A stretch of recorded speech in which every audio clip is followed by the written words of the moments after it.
yang meyakinkan. Kemudian buatlah informasi tertentu disusun sedemikian rupa sesuai dengan karakteristik yang mau diundang. Ya tapi harus sesuai tentunya ya gitu. Kemudian buatlah setiap individu untuk membuat persepsi akurat pada masing-masing individu. Nah buatnya gimana ya? Ya nanti kalian bikin inovasinya. Apakah kalian bikin Google Form pertanyaan-pertanyaan yang nanti pada akhirnya intinya memperlihatkan tingkat kerentanan pada setiap orang, kan ada ya, misalnya tes kerentanan penyakit jantung, kan itu menarik ya, orang pengen ngisi gitu. Nah kurang lebih seperti itu. Nah kalau misalnya yang dia duga atau dia ada ketidakbagusan dalam persepsi keparahan penyakitnya, maka kalian harus buat konsekuensi kondisi. Jadi misalnya kalau untuk rokok gitu, jadi ada kayaknya nggak akan terlalu parah penyakit jantung ini misalnya dari rokok. Padahal sebetulnya bisa banyak efeknya kan ya, penyakit jantung atau rokok terhadap penyakit jantung.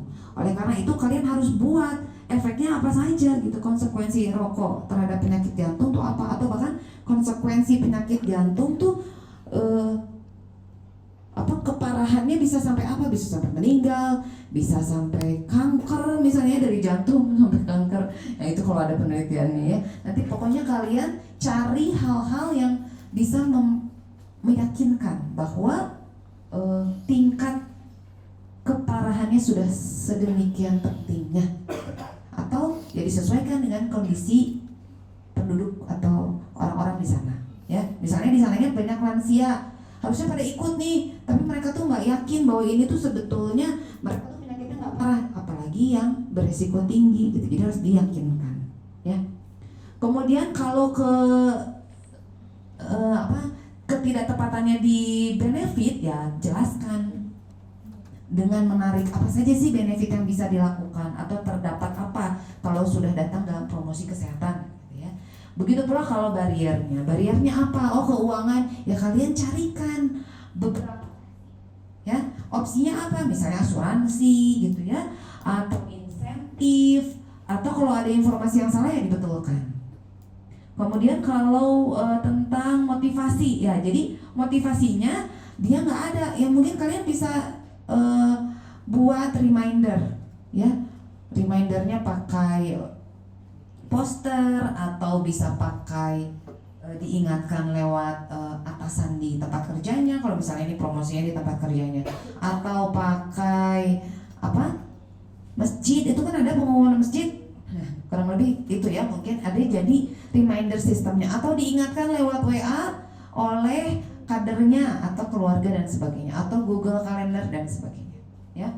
Kemudian kalau self efficacy, jadi kepercayaan dirinya ya, berarti ya dibimbing ya, dibimbing kemudian dilatih seperti apa sih sebenarnya kegiatan kesehatan setelah nanti misalnya promosi kesehatan atau menjaga kesehatan jantung itu.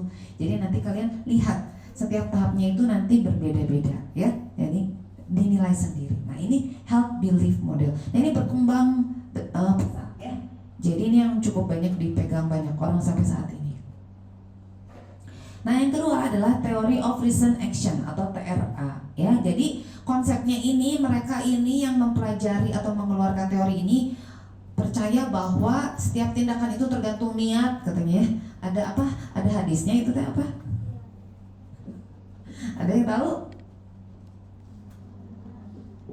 Innamal amalu binniyat. Jadi segala tindakan itu tergantung niatnya ya. Jadi niat dulu udah dapat pahala gitu ya. Ya. Ini saya suaranya mendayu-dayu ya. Ya. Iya. Baik ya, kalau gitu suaranya harus gimana ya?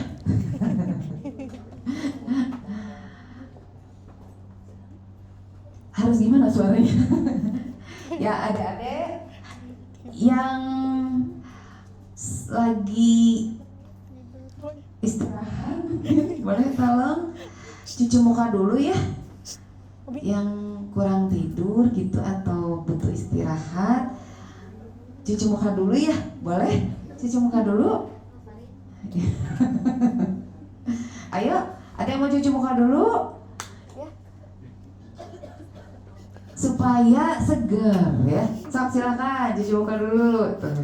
Ayo cuci muka 1, 2, dihitungnya 3. Ayo lagi. Ada banyak enggak? Ayo, mau cuci muka dulu? Ya, mangga. Cuci muka ya, bukan ke kantin. Emang ada kantin. Ya, baik. Ada lagi? Udah. Ya. Yang berikutnya yaitu adalah teori dari reason action ya atau TRA. Jadi perilaku itu ditentukan oleh niat.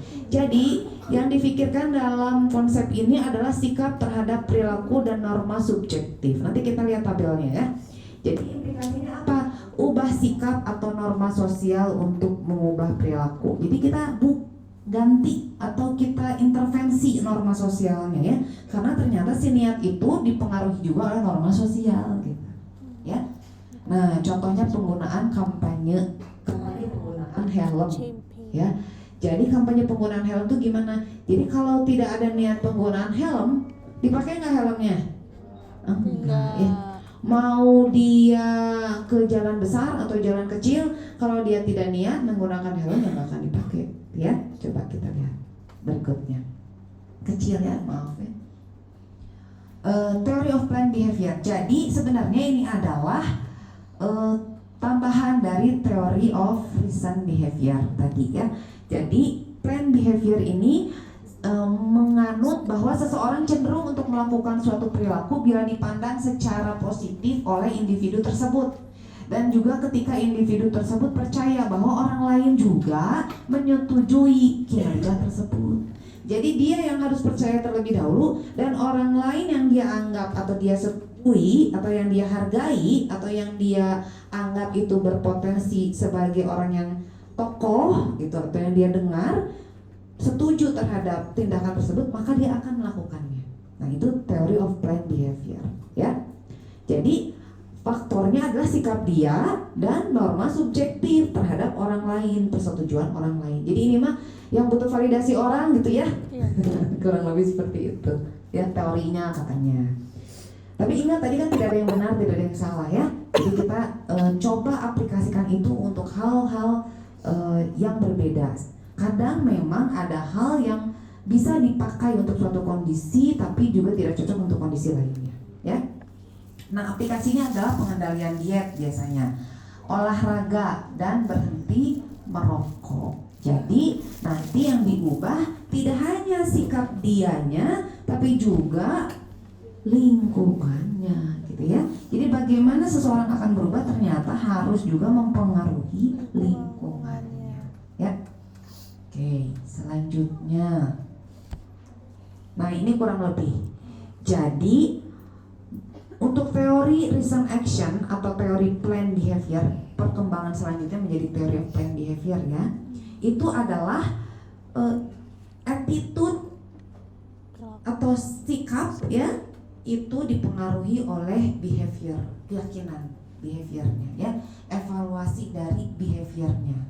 Kemudian subjektif norm yang tadi, bagaimana dia melihat orang lain menyetujui atau tidak, itu akan menjadi dasar dia untuk berubah ya.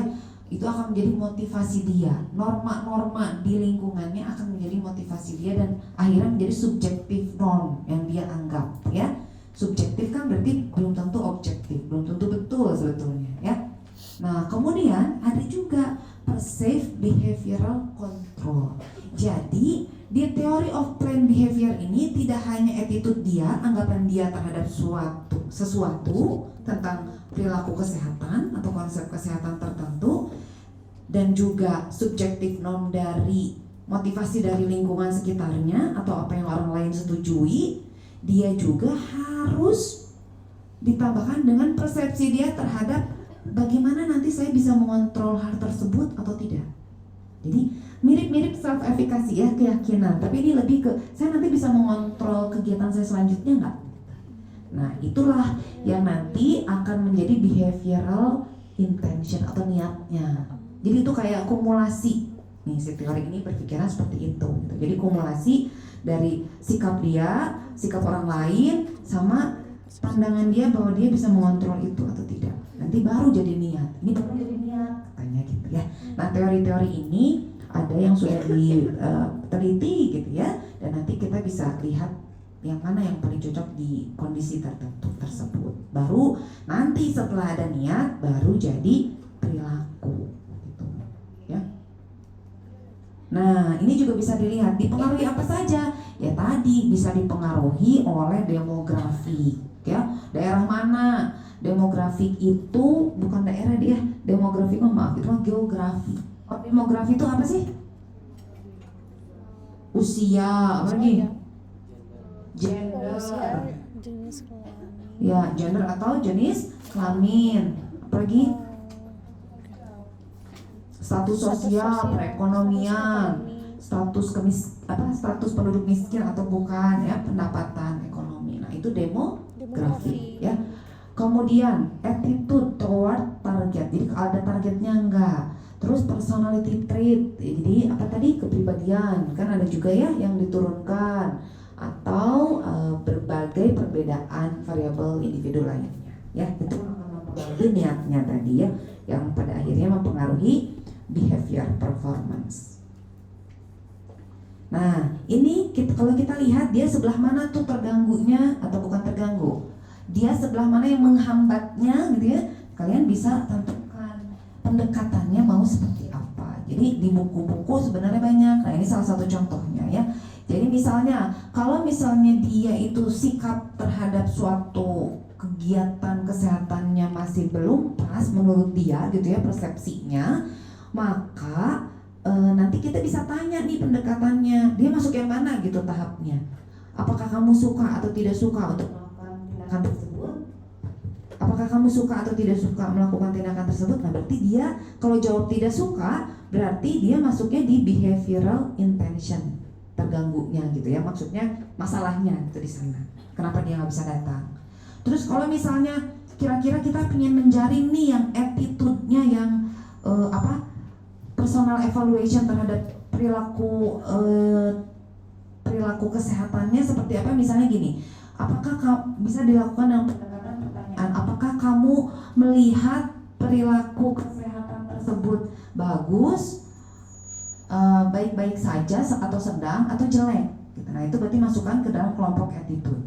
Tapi kalau kita mau mengelompokkan yang berdasarkan subjective norm, berarti apakah kamu setuju atau tidak setuju ketika orang lain tidak setuju. Nah, ya kurang lebih pertanyaannya. Jadi ini sebenarnya bisa jadi pertanyaan kalau kalian skripsi ya, kalau mau meneliti perilaku orang. Dan kemudian nanti kalau mau tahu kelompok yang dia itu masalahnya itu di kontrolnya gitu ya, dia meragukan kontrolnya, ya berarti dia tinggal ditanya gitu kurang lebih, apakah kamu percaya bahwa perilaku tersebut itu tergantung Anda atau tidak gitu, kurang lebih ya. Apakah Anda bisa melakukan hal tersebut, apakah Anda yakin Anda bisa melakukan hal tersebut atau tidak, atau pertanyaannya bisa seperti itu ya. Nah nanti dikelompokkan. Nah setiap kelompoknya, jadi misalnya nih untuk suatu daerah pekerja ditanya nih pakai G-form gitu ya, mana aja jawabannya. Nanti setiap kelompok treatmentnya bisa berbeda-beda gitu ya. Nah ini contohnya ya. Jadi data surveillance menunjukkan bahwa perempuan Hispanik itu apa deh? Ya orang Spanyol gitu ya. Orang Spanyol yang muda itu biasanya ada pemeriksaan pap smear gitu ya, kurang lebih dibanding yang lebih tua. Nah kemudian Departemen Kesehatannya menentukan untuk melakukan cervical cancer screening program pada wanita yang lebih tua. Nah kemudian dalam rangka kampanye kesehatan tersebut, dokter-dokter mau melakukan survei untuk mengetahui keyakinan, sikap, dan niat mereka terhadap kegiatan atau pencarian atau keinginan tes pap smear tersebut. Mereka merancang suatu desain survei di mana perempuan tersebut akan kapan melakukan tes pap smear, seberapa sering mereka melakukan tes pap smear, atau mereka suka nggak melakukan pap smear. Itu intention, niat ya, untuk melihat niat. Kemudian setuju nggak terhadap pap smear gitu ya, itu attitude. Kemudian apakah perlu pendapat orang lain tentang pap smear, perlu perlu ajakan atau perlu motivasi dari orang lain nggak untuk ikut pap smear. Dua pertanyaan ya. Jadi di mana kelompok tersebut, dan pertanyaan-pertanyaan lainnya tentang kontrol, apakah perlu seseorang itu mengontrol pap smear, kegiatan pap smear misalnya ya, atau maksudnya apakah kegiatan pap smear itu bisa dilakukan atas keputusan saya sendiri. Nah itu juga suatu pertanyaan buat untuk kontrolnya bagaimana gitu ya tentang kegiatan pap smear ini. Nah ini akan membuat orang-orang di sana yang the older woman-nya itu terbagi-bagi menjadi berbagai kelompok, dan ini akan menentukan di tahap mana mereka akan mulai promosi kesehatannya. Jadi nggak langsung ditentukan pap smear, lakukan semua pap smear ya bapak ibu, ibunya harus pap smear misalnya, langsung buat kebijakan. Karena kebijakan tanpa identifikasi masalah akan menjadi atau membuang sumber daya ya, itu ingat. Jadi kita nggak bisa nih, kalian misalnya jadi menteri kesehatan, jangan jauh-jauh lah ya, kalian jadi kepala puskesmas, kalian menentukan datang ya misalnya untuk kegiatan pengecekan kesehatan jam 8, langsung pada datang nggak orang-orangnya? Belum tentu ya. Pertama harus dibuat dulu identifikasi masalah, dilihat dulu keadaannya, mereka kerja jam berapa, mereka yang merasa perlu atau tidak gitu ya, supaya tidak ada. Jadi harus dianalisis kebutuhannya, dianalisis keinginannya dan karakter dari perubahan perilakunya tadi, terutama individu ya. Jadi harus dilihat supaya programnya tepat. Mungkin bertahap. Oh, sebagian besar masih di tahap merekanya itu belum percaya terhadap pap smear. Atau sebagian besar 60% harus melihat yang lain dulu, pap smear setuju atau enggak. Nah, berarti kan yang dirubah bukan hanya perseorangan, tapi misalnya edukasi massal pada older woman. Jadi jangan sampai salah responden atau salah pasien gitu, maksudnya salah partisipan yang akan diberikan informasinya. Yang mau dikasihnya older woman, yang dikasih tahu informasinya yang muda. Ya gitu kurang lebih. Jadi harus ada analisisnya terlebih dahulu. Nah kemudian yang selanjutnya adalah SCT atau Social Cognitive Theory. Apa itu SCT? Teori ini udah lama ya, dikembangkan oleh siapa namanya? Albert Bandura. Ya udah lama banget. Kalian udah lahir belum? Belum ya. Saya masih 4 tahun ya. Ya jadi ceritanya apa ini? Ini cukup lama ya. Jadi teori yang awal-awal. Jadi fokusnya itu tidak hanya pada psikologi perilaku kesehatan, tapi juga pada aspek sosial. Jadi teori ini menjelaskan bahwa perilaku individu terbentuk sebagai respon terhadap pembelajaran observasional dari lingkungan sekitarnya.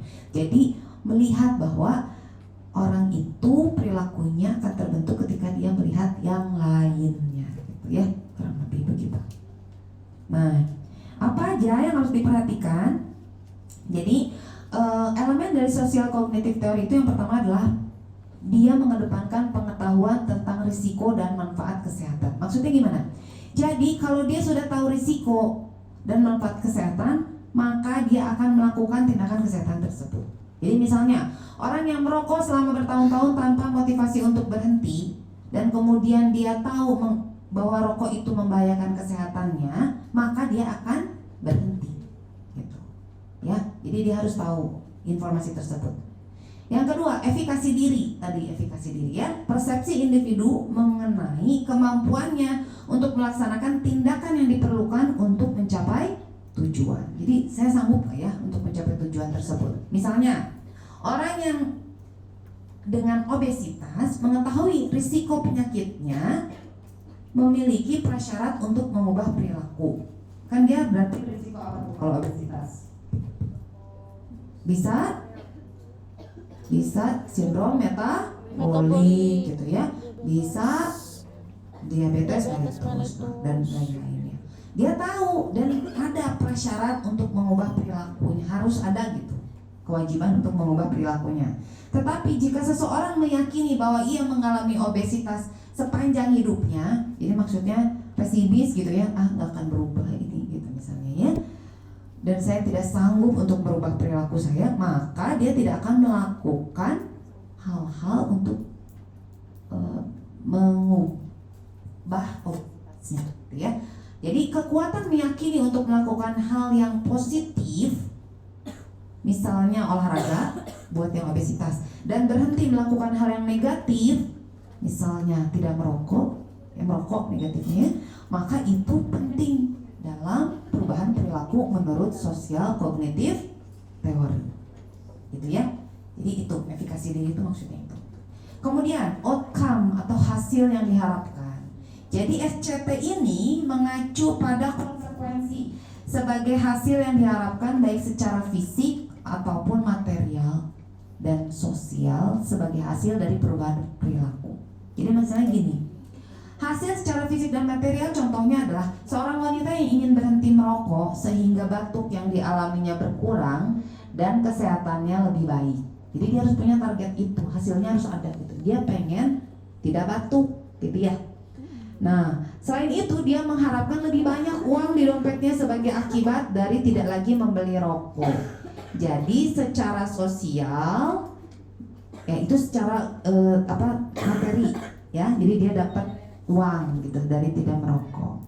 Nah, kalau secara sosial dia ingin mengabaikan anak-anaknya yang tidak setuju jika ibunya merokok, atau dia ingin mendapatkan persetujuan anaknya karena anaknya nggak setuju dia merokok, begitu. Jadi dia dekat lagi sama anak-anaknya. Nah, itu sosial, efek sosial. Jadi kalau ada hasil yang diharapkan menurut SCT, maka dia akan berubah. Jadi sosial kognitif teori ini sebenarnya dari namanya aja udah kelihatan ya, sosial kognitif teori. Jadi dia lebih ke persepsi dia tentang risiko, bagaimana keyakinan dirinya bisa melakukan hal tersebut, dan ekspektasinya harus ada. Itu akan mendukung terhadap perubahan perilaku kesehatan. Itu kurang lebih ya. Nah, ini potensial change strateginya. Jadi lihat di tahap mana dia berada gitu ya. Ada gangguannya atau ada masalahnya di tahap yang mana, atau termasuk kelompok yang mana gitu ya, untuk berubahnya di daerah atau orang tersebut. Nah, nanti lihat kalau reciprocal determinism. Jadi maksudnya apa reciprocal determinism di konsep sosial kognitif teori?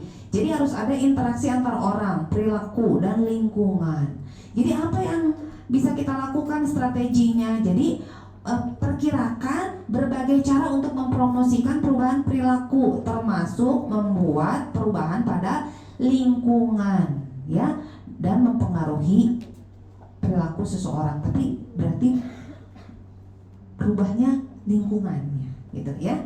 Nah, kemudian kalau misalnya di behavioral capability-nya atau kemampuan dia mengerti terhadap perilakunya, itu berarti harus menyediakan promosi atau materi-materi yang bagus gitu, yang meyakinkan. Nah, itu sama sampai ke bawah ya. Kalau ekspektasi berarti harus membuat berbagai model positive outcome untuk berbagai kegiatan kesehatan. Self-efficacy berarti approach behavior change-nya dalam langkah-langkah yang mudah sehingga bisa sukses gitu maksudnya ya. Jadi lihat di tahap apa, ini kurang lebih hampir sama ya. Nah, kalau reinforcement itu sebenarnya adalah respon terhadap perilaku orang lain ya, yang meningkat atau rendah terhadap perilaku kesehatan. Jadi maksudnya ini adalah role model ya. Jadi kenapa disebut sosial kognitif teorinya memperhitungkan juga tentang perilaku orang lain, Ya karena sosialnya, karena dia melihat orang lain sebagai role modelnya. Kalau ada orang lain yang berperilaku kesehatan buruk, dia akan jadikan contoh. Kalau ada yang baik juga dia akan jadikan contoh. Jadi bagaimana potential change strateginya? Ya harus mempromosikan reward dan insentif tidak bergantung pada orang lain. Itu maksudnya. Jadi dia harus tahu kelebihan dari tindakan kesehatan terhadap dirinya. Atau misalnya ada reward yang lain yang mau dilakukan oleh fasilitas pelayanan kesehatan tersebut, itu bisa saja ya. Tapi jadinya itu nanti kita belajar lebih lanjut ya. Teori perilaku itu bisa dipengaruhi oleh internal dan eksternal. Yang mana yang paling kuat?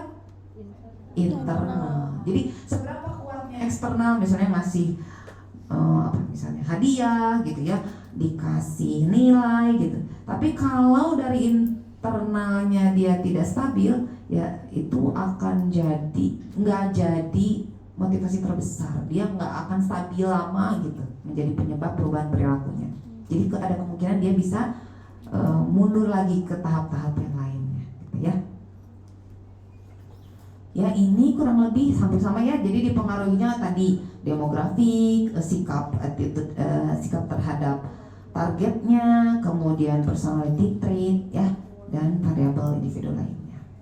Baru jadi behavior. Jadi metodenya bagaimana nih? Jadi biasanya kalau untuk berdasarkan teori SCP ini, katanya pembelajaran observasional dari seseorang yang mirip dengan diri mereka sendiri atau teman sebaya. Karena dia melihat role model. Jadi kita harus mempengaruhi atau ikut memberikan informasi kepada temannya gitu ya, atau lingkungan sebayanya, atau lingkungannya. Kemudian yang kedua, pengalaman dengan mempraktikkan perilaku yang baru dimulai dengan langkah kecil yang bertahap dan ada sensasinya, meningkatkan tantangan, challenge gitulah ya. Jadi kalau kalian dikasih challenge kan biasanya lebih seru tuh ya. Nah kurang lebih seperti ini. Dan nggak bisa langsung diharapkan langsung melangkah jauh gitu. Jadi sedikit-sedikit supaya pede gitu ya.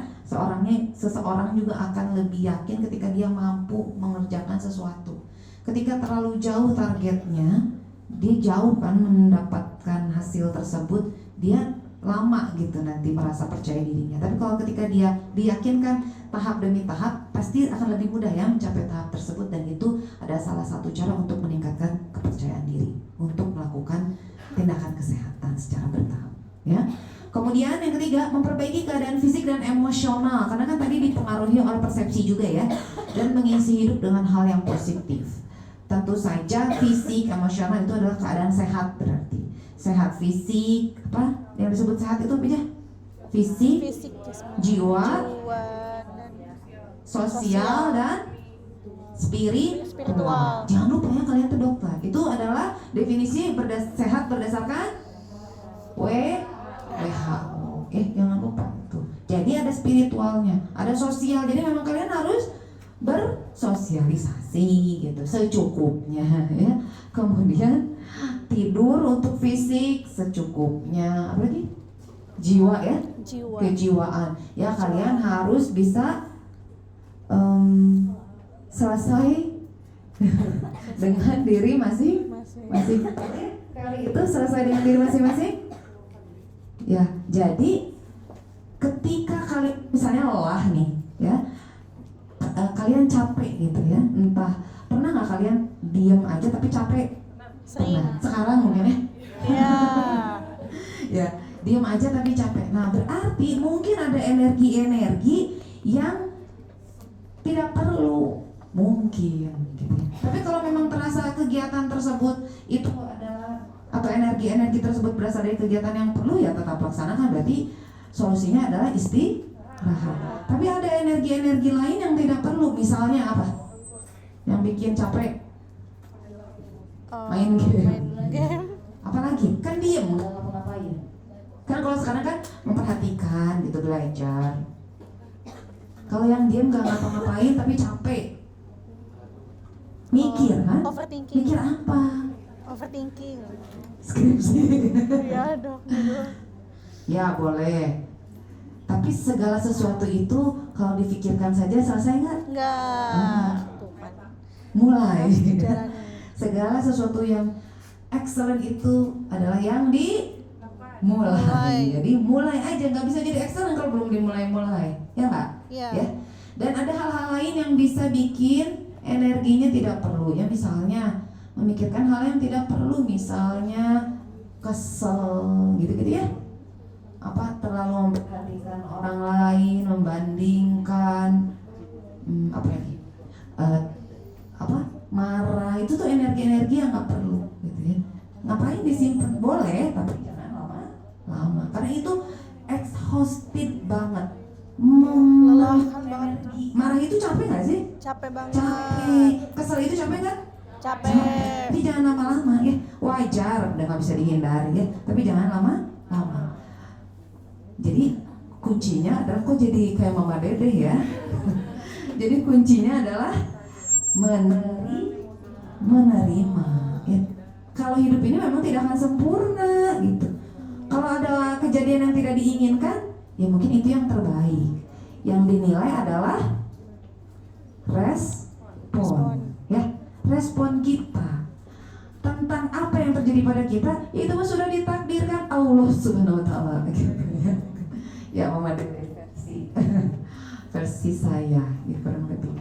Jadi maksudnya gitu. Jadi hal-hal yang tidak perlu itu bisa juga membuat fisik, jiwa jadi terganggu ya. Jiwa yang terganggu kan efeknya ke fisik lagi ya, hormonal, jam tidur dan sebagainya ya, imunitas dan sebagainya.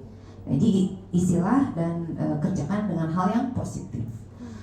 Kemudian yang selanjutnya, dorongan secara verbal untuk meningkatkan kepercayaan diri. Jadi ya bisa dibantu dengan pembimbingan, pendampingan, konsultasi gitu ya, konseling. Nah, ini termasuk salah satu teori dari SCT ya.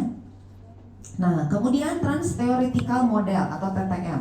Jadi teori ini adalah tentang perubahan perilaku yang merupakan proses bertahap. Tahap pertama pre-contemplation, contemplation, preparation, action, maintenance. Ya, coba kita lihat selanjutnya. Nah ini pre-contemplation. Pre-contemplation itu benar-benar tidak ada niat untuk melakukan apapun selama 6 bulan ke depan. Ya, untuk melakukan tindakan kesehatan, misalnya apa? Merokok gitu ya. Dia benar-benar tidak ada niat untuk berhenti merokok dalam 6 bulan ke depan. Nah, bagaimana strategi ke depannya yang mungkin adalah meningkatkan dulu kesadarannya bahwa perlu loh untuk berubah gitu. Atau informasinya dibuat secara personalized. Jadi khusus untuk orang tersebut. Misalnya kamu terbiasanya merokoknya pakai vape ya gitu. Jadi vape itu ada buat informasi yang khusus untuk vape dan di usia dia, di daerah dia misalnya ya, kurang lebih seperti itu. Jadi buat yang customized information gitu.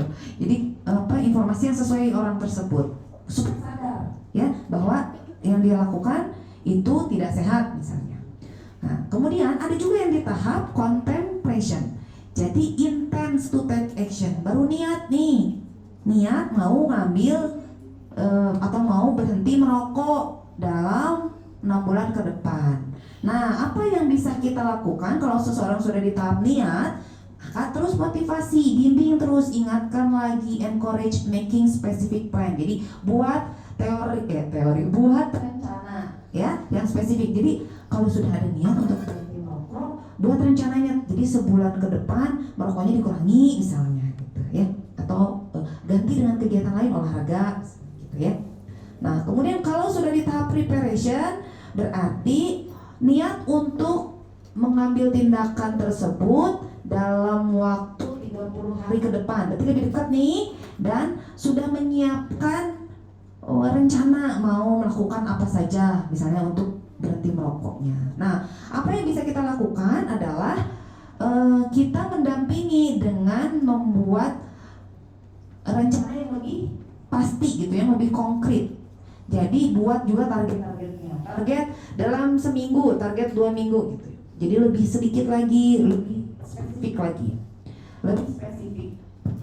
Dan kemudian kalau sudah di action, berarti dia sudah melakukan perubahannya, tapi masih kurang dari 6 bulan, berarti terus bimbing, kemudian kalau misalnya dia ada masalah tetap didampingi ya, kemudian social support, lingkungannya mendampingi terus ya, kemudian penguatan, reinforcement, jadi dikuatkan, pasti bisa gitu ya, jadi kayak memberi motivasi. Itu tidak hanya verbal tapi juga bisa visual, jadi bisa pakai poster gitu mengingatkan pada yang sudah di tahap action itu tetap semangat ya, kamu bisa gitu ya, kayak orang lari itu kan suka ada yang ngingetinnya di jalan ya, kalau ikut race gitu. Nah kurang lebih seperti itu, jadi boleh dalam bentuk penguatan quote-quote dan sebagainya di poster.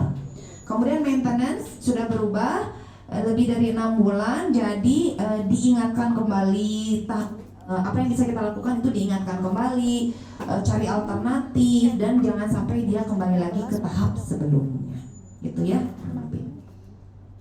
Nah ini contohnya kecil banget ya tulisannya. Contohnya adalah, nah sebuah perusahaan besar menyewa tenaga kesehatan, tenaga edukasi kesehatan untuk membuat rencana penghentian merokok, program penghentian merokok untuk pekerjanya yang merokok, kurang lebih 200 orang. Kemudian dia akan membagi kelompok-kelompoknya ya di berbagai tempat dan waktu.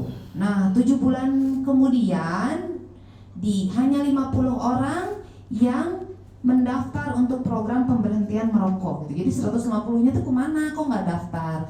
Nah akhirnya dibuatlah suatu program pengelompokan berdasarkan teori ini. Kan teori ini bilang bahwa bertahap orang itu loh sebelum berubah itu. Nah dia menganut atau mengaplikasikannya pada kasus ini.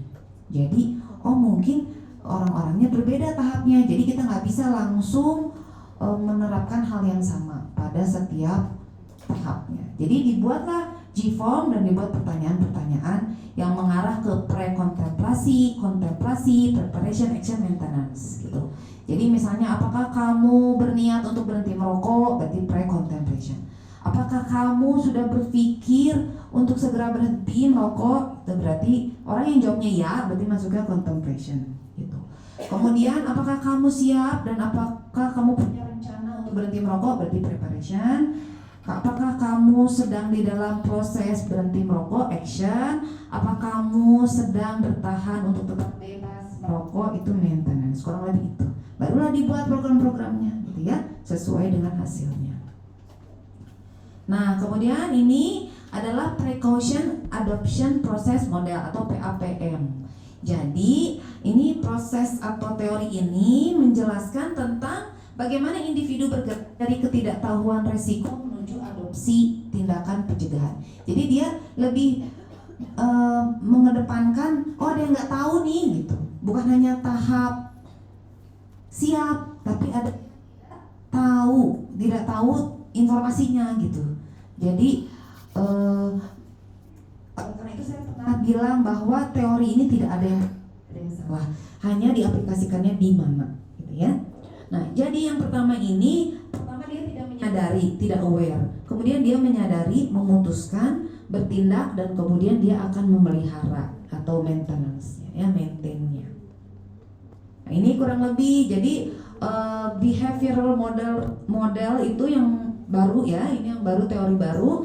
Itu faktor penentunya ternyata dia memperhitungkan atau teori ini memperhitungkan ada faktor predisposisi, jadi pemicu ya, enabling yang memungkinkan, reinforcing yang menguatkan gitu.